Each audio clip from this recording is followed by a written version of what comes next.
Break muna tayo sa trabaho dahil tayo magbabakasyon at mag-ikot dyan sa Pilipinas.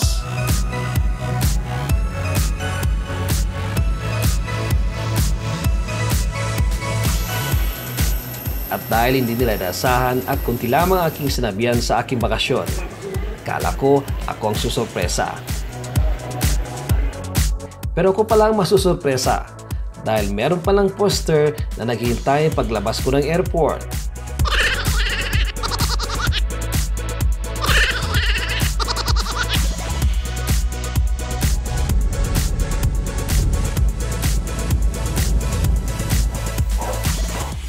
Welcome mga kapetiks dito sa bahay namin sa probinsya.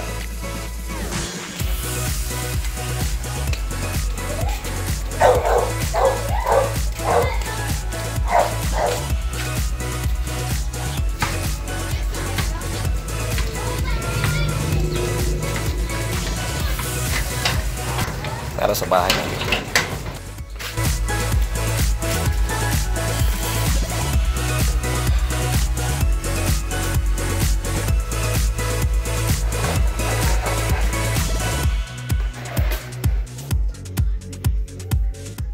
Drum set ng aking pamangkin.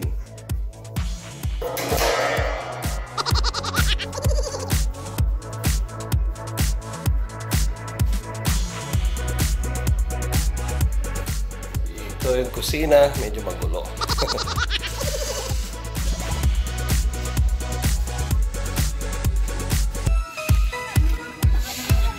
Ganito kami sa probinsya. May handaan.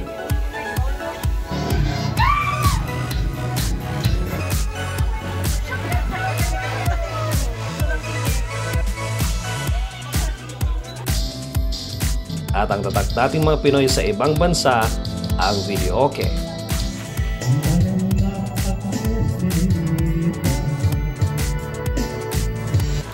At syempre, mawawala ba ang tunay na diwa ng bayanihan?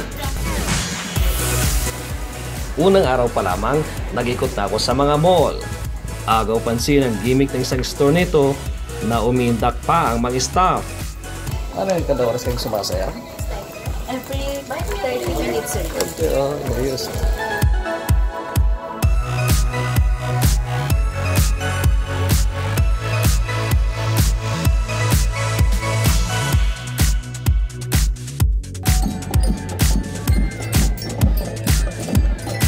Dahil pista ng Lawag City na sentro ng probinsya ng Ilocos Norte at dahil matagal na rin akong hindi nakapag-ikot dito, hindi na natin pinalampas pa ang kanilang pista.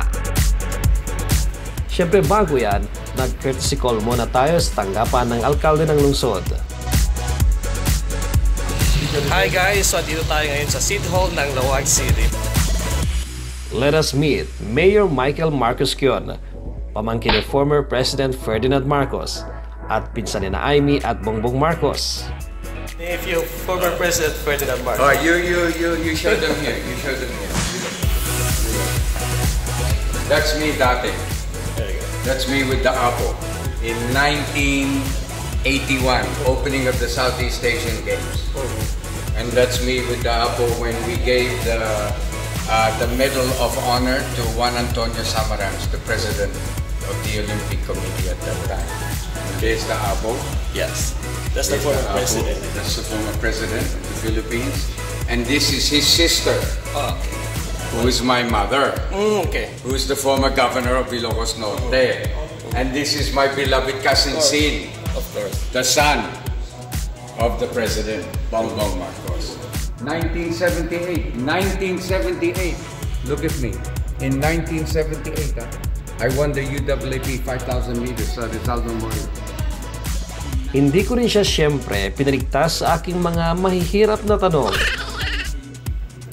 My favorite food, depende.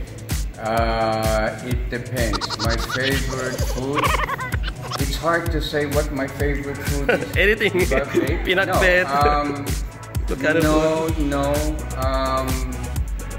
Actually, sushi and sashimi. Favorite place? Kalayab. Good.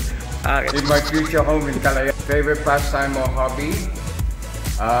Listening to music, reading, and working out. Okay.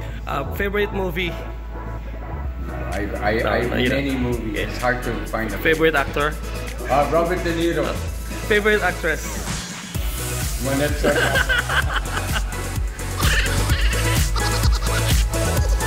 Last question. Size or performance? Size or performance? Both. Both.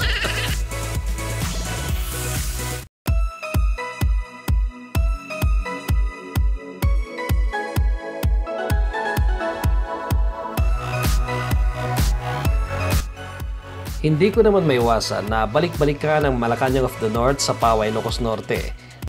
Ito ang minsan naging tirahan ng mga Marcos.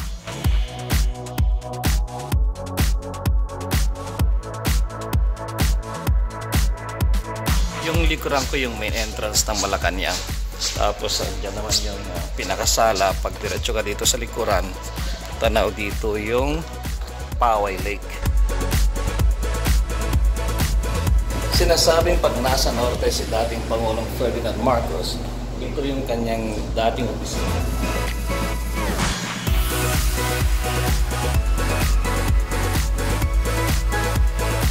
Ito naman yung kwarto ng isa sa mga anak ni former President Ferdinand Marcos na si Bongbong Marcos.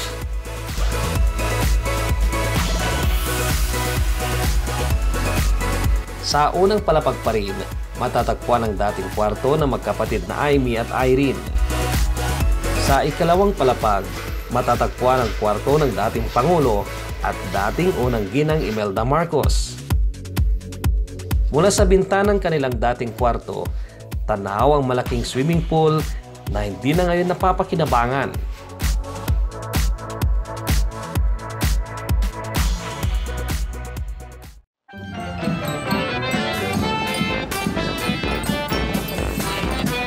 Samantala, hindi ako nagpahuli sa mga iba't ibang aktibidad ng Pamulinawin Festival ng Lawag City.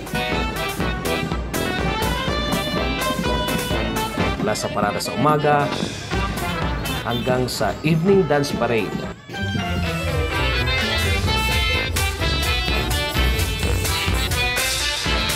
Nagdiwanag ang gabi sa mga kulay na damit at ilaw na ginamit ng mga sumali.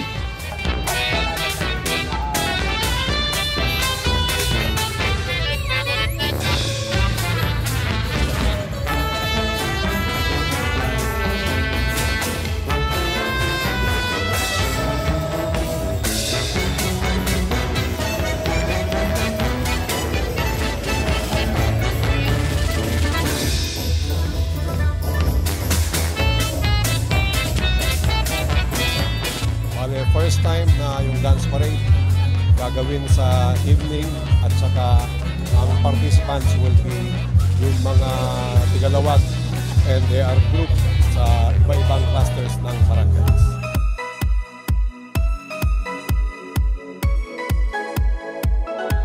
Naging saksi rin ako sa pagkuruna sa Miss Lawag City Pamulinawin 2020.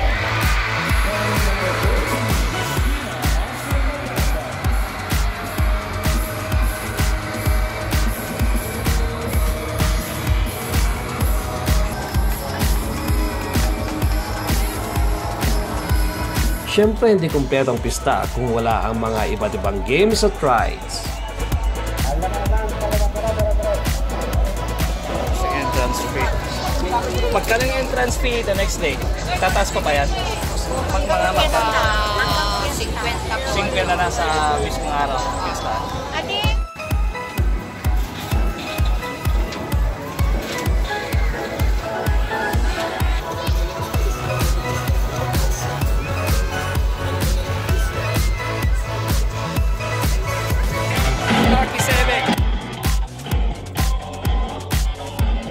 Isang lista ka sama.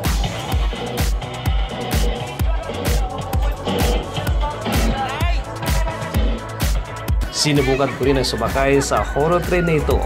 Pero sa halip na ako'y matakot, nakabibinging hiyawan at tawanan.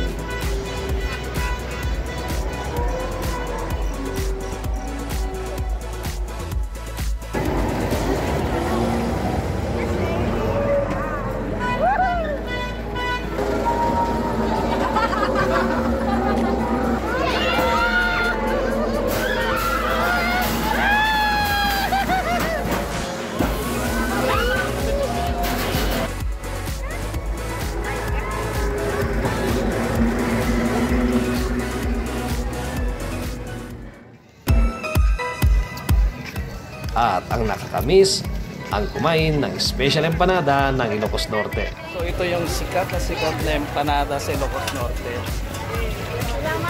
At anong meron sa loob ng empanada? Anong meron sa Munggo, longganisa? longganita, papaya, and then egg po. So paano mo ginagawa yung orange? Ano yan? Pinapakulong po siya, sir. Parang gumagawa ng bibingka. Bali, rice flour yan ano, or rice powder. Tapos May- yung kulay niya, Aswete po. at pwede rin yung food coloring, di ba? Pwede rin. Ayun. Ganito po siya, oh.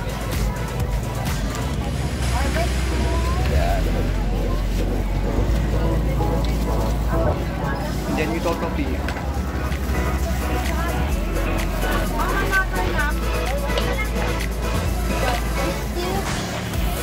Tapos ilulubog yan sa mantika, no? Ayan, ayan.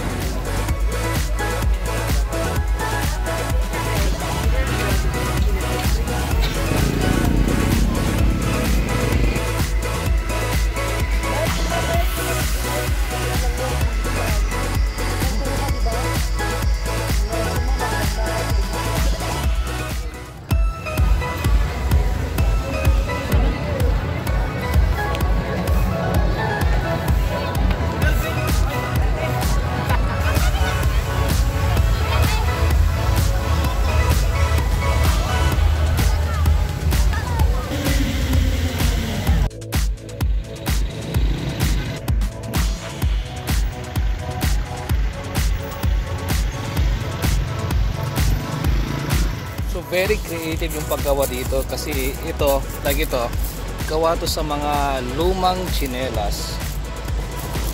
Yung letter N, samantalang yung 2, gawa ito sa mga lumang kahoy. Ito naman mga pinagsama-samang balat ng nyug. Samantalang itong number 2 sa 2020, mga plastic, lata, mga pinaglumaan yan. Yan, mga basura.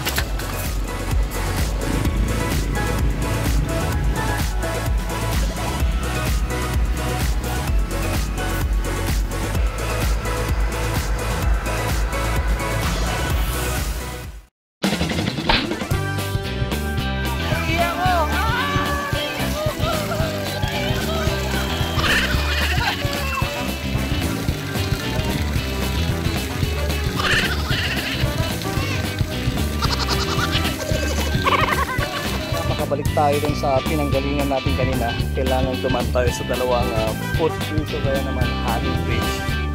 Tara.